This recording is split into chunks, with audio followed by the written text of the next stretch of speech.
Guys, welcome back. Just got the first Springbok team of the Rugby Championship has been announced. We've seen it now, and quite an interesting one as well to face Australia in Brisbane on Saturday. Early morning start for South Africans, afternoon rugby in Australia. It's good to see it happening again. You haven't seen it for quite a while in Australia, from our side at least. I know they played Georgia earlier in the day, but it's great to see some afternoon rugby. And Brisbane's a great place to watch afternoon rugby, especially with the weather. But let's get straight to the Springbok squad. The big news of the day is Sacha Feinberg Zulu getting the nod at fly-off at 10, ahead of Andre Pollard. That's quite an interesting one. And it goes with Rassie's whole wider thing of trying to get players more game time, and try and spread the depth in the squad as well. Sacha has been obviously unbelievable this season. He came in first test made his debut against Wales at Twickenham. Had a sensational test there, kicked a lovely long-range penalty, then played off the bench against Ireland, and then came on second test after 2 minutes when Willie LaRue went off.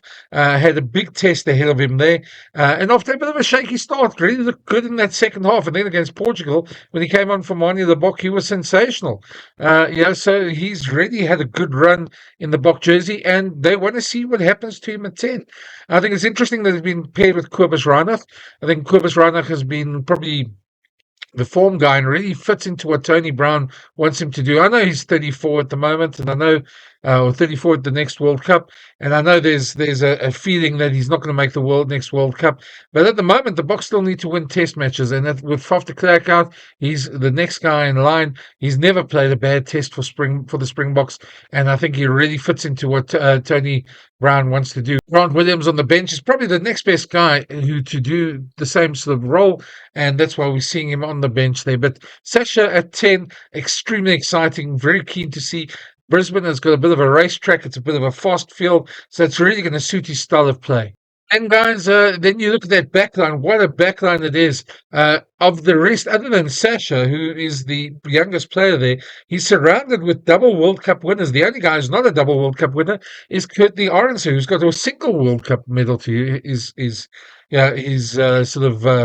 trophy cabinet. But the rest of them, Willie LaRue, Cheslin Colby, Damon de Lende, Jesse Creel, Kobus Reinach, all double World Cup winners. So hard to find any fault there. That's really a lot of experience in that backline to go with Sacha, and they've surrounded him with some cool old heads who know what they're doing and know what is coming in Australia. So really good to see. At 8, the other big choice, Elrich Lowe. Well, it's not really that much of a surprise. It's what we expected, seeing as Evan Roos wasn't selected, and he's now gone for a shoulder op. I think with Jasper Visser coming back, probably going to be in action against the All Blacks. This is Elrich's chance to shine. It's his chance to make his claim. Rassie's been quite clear about what he wants from him, and just listen to what he said last week about Elrich and why he picked him ahead of Evan Roos. Loose forward trios, 6 to be like that. We've got Marco and Sia who can play 6. We've got Peter Steff and Ben Jason who can play 7, and we've got Kwacha and Elrich who can play 8, and Elrich who can also play 7. No, I don't think Peter Steff will be utilized at 8, and certainly what's his name, Evan is not out of the mix.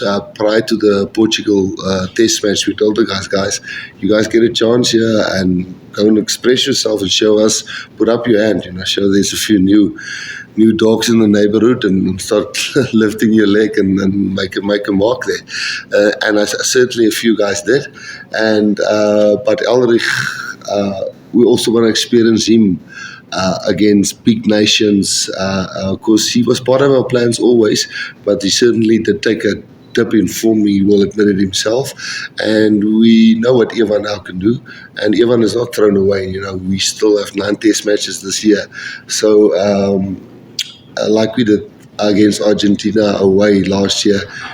Was it last year? Yeah, we picked a lot of guys. Was it the previous year?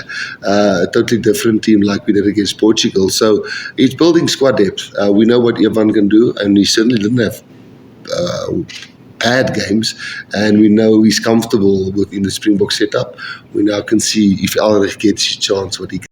Of course, this was before Evan Roos went for the shoulder operation. Before we knew about that, as report had this weekend. But Elric's really got a chance to shine. He impressed against Portugal. He has a great opportunity here to make a mark for himself and to really, make a long-term mark to be part of the squad for the next World Cup. Certainly, Australia aren't going to make it easy. They come with every trick in the book. And they are a team that tends to find a weakness, and when they do, they exploit it. A very clever team to play. Very always tricks up their sleeves. So a tough task for the Box, especially given their record in Australia. They've got to better that record, and we'll speak more about that when I do the preview later in the week for the Test match. But for now, I think it's a great opportunity for Ulrich. He's partnered with Peter Steph du Toit and with Sia Kolisi. That's a good loose trio.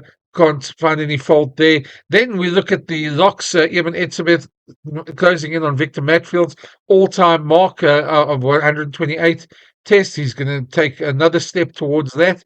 Really one of the best servants SA Rugby's ever had. And then Alke's name on. We've long wanted to see him in a starting role. He picked up a bit of a niggle at training. Ruan Nokia is on standby if needed, but he is the heir apparent now that Franco Mostert is not there, and I really hope he gets to play because he's a really great athlete, and we want to see more of Alke's name on. Then we look at the front row. Well, there's not much you can say about that front row. Class personified. Frans Malherbe, Bongi Mbonambi, and Oxenchair. There's not many front rows in the world that can match that front row. And then on the bench, the interesting one, Malcolm Marx back a week early. It's good to see him back a week early. That's a bit of a surprise. Thought he'd only be back in that second test, but he's back now. Gerard Steenekamp continues being the backup, Vincent Koch.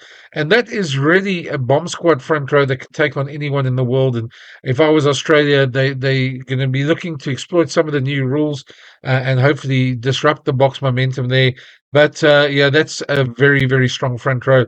Then, interestingly, Rassie going with three loose forwards on the bench. Ben Jason Dixon's got a great engine, really seen as a future replacement for Peter Steph du Toit, and they see him a hell of a work rate. As with Marco van Stalden and Quagga Smith, all three players really play their hearts out, coming off the bench for those last 20, 25 minutes. Ben Jason's going to obviously slot in at lock as the replacement lock, but that gives them so much work rate around the rucks and mauls, where they need it at that stage of the game, where there is a bit of fatigue setting in, and hopefully it works for them. It's an interesting proposition. You won't know until it works, if it works, until you've tried it, and so looking forward to seeing that as well. Then, as we said, Grant Williams is the one backline player. Andre Pollard, not used to seeing Andre Pollard on the bench as number 23. Of course, he can cover 10 and 12, and Sacha can cover 15. Cheslin can also cover positions of the backline, Jesse Creel as well. There's a bunch of players who can slot around, so they feel they've got sufficient cover, but they've got Andre in case things go wrong with Sacha. We're not saying they will, I don't think they will, but it's good to see that sort of quality around there. All around, a great team named, a really strong team. And a team that really can put the hammer down if they need it. And the Boks are going to really need that this weekend. I know Australia aren't very highly ranked, but they tend to find something every time they play the Boks. They tend to disrupt the Boks rhythm, and they tend to be in their faces and get away with quite a bit as well. So we're looking for a much more composed Springbok performance, a performance where the Springboks do the necessary, do the work and get out there and score the points when it comes their way, create those opportunities. We're hoping that it's going to be a good test match for that. But if they get a good start in Brisbane, there's no reason why they can't win the Rugby Championship. And with a squad like this, there's going to be few sides in the world that can beat them. Guys, and just some stats over here, just comes with the team every week. Eben Etzebeth, as I said, 123rd test. He's getting closer to Victor Matfield's record. I said 128. I see it's 127, so 128 to pass it. Frans Malherbe extend his number of starts as a tight end to 60. So he's behind Tendai and Osterrand. What great figures to just be behind. And who would, I think he probably will go past Osterrand. Beast is going to be a bit difficult one to catch. The center pairing have another record. They extended to 31. Cheslin needs 4 points to reach 100 points in tests. And that's quite a feat as well. Quagga's close to his 50th cap. Billy LaRue's close to his 100th cap. And then the amount of test caps in the team. The average cap per player in the backline, 47. The forward, 62. And the only reason it's 47 is because Sasha's only had a few. But that's some of the stats, some little tidbits there to add to this. Hope you enjoy them. That's my take for it. If you let me know what your thoughts, where would you have liked to see some changes? What do you like? What don't you like? And yeah, let me know, and I'll look in the comments. I'll reply to the comments as well. I read them all. And if you haven't already, smash that subscribe button. It's great to always hear from you, and great to have new subscribers every now and again. Guys, thanks. We'll chat to you soon. There's going to come a preview where I'll look a bit more in depth at the game later this week. But thanks for watching. Cheers.